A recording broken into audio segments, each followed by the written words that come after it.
La conduite hivernale ne s'improvise pas. J'ai donc décidé de tester la conduite sur glace. Bonjour. Bonjour Luc, bienvenue. Enchanté, merci. J'ai rendez-vous dans cette école de pilotage à Flaine, en Haute-Savoie. D'abord un cours théorique m'attend. Chaque stagiaire se présente et raconte son expérience. Bonjour Jean-Pierre, donc moi j'ai fait quelques circuits, mais jamais sur glace, jamais sur neige. Donc Luc, j'ai déjà conduit une fois sur une piste glacée. Ce que j'ai compris, c'est qu'il fallait que je revienne pour tout apprendre. L'objectif, bien évidemment, c'est de contrôler son véhicule, mais pour y arriver, il faut toujours tourner la tête, regarder là où on veut aller. Là, ça va être... Après 3 quarts d'heure de théorie, place à la pratique. Ouais, ça m'a l'air très glissant là. J'espère que la voiture va tenir mieux que mes pieds sur la glace là. Premier exercice sur la piste glacée. Un freinage d'urgence, une situation classique sur la route. Pour limiter la glissade, il faut relâcher le frein avec douceur. Ok, le frein était un tout petit peu trop tôt, d'accord, c'est pour ça qu'on a freiné le véhicule avant. Ouais. Mais sinon l'enchaînement était là et la voiture s'est arrêtée par sécurité, c'est parfait. Deuxième exercice, opération plus délicate. Cette fois, la voiture part en dérapage en plein virage. Je suis à presque 50 km/h. Et je dois rattraper ma trajectoire. Je débraye, je freine pour appliquer la manœuvre. Et là j'ai raté. Et là, on est dans le gauche bloqué. Alors qu'est-ce que j'ai fait de mal là? Et le regard mal positionné, voilà. Et du coup, les gestes n'ont pas suivi.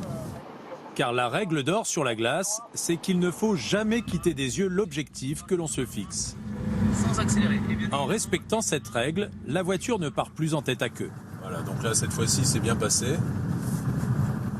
Tout simplement parce que vraiment, effectivement, il faut regarder tout le temps très loin, sortir de l'obstacle et ne pas se focaliser sur l'événement qui est en train de se passer. Sinon, si on bloque les freins, la voiture part en glissade et on ne peut plus rien maîtriser.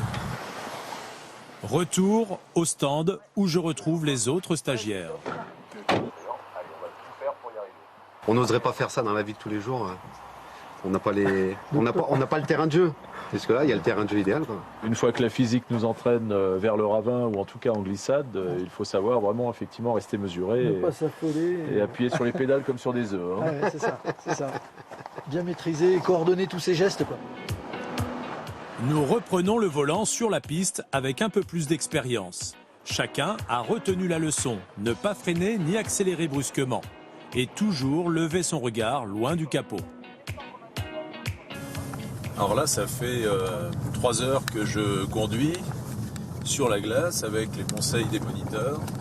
Donc forcément, j'ai pris un peu confiance, ce qui est souvent dangereux puisque effectivement, l'excès de confiance peut nuire à la conduite sur glace, comme ça qu'on part en perdition. Donc il faut rester vigilant tout le temps.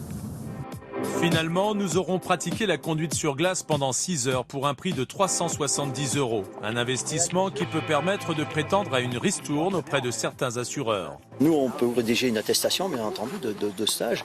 Et après, il faut faire la démarche auprès de votre assureur en fonction des compagnies. Il y en a qui sont plus sensibles que d'autres. Et à vous de négocier. Cette fois, pour terminer le stage, le directeur nous fait une démonstration de conduite extrême. Un tour de manège à ne pas reproduire sur la route.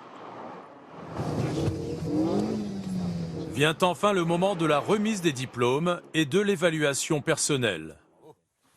Bon, merci. Merci beaucoup. Luc, je prends la mise en dérapage, très bien. Éducation du regard, il faudra peut-être que tu reviennes là. Tu vois, d'accord. Merci bien. Voilà. Et voici le diplôme qui me rappellera surtout que la route, elle, ne pardonne pas autant qu'un circuit.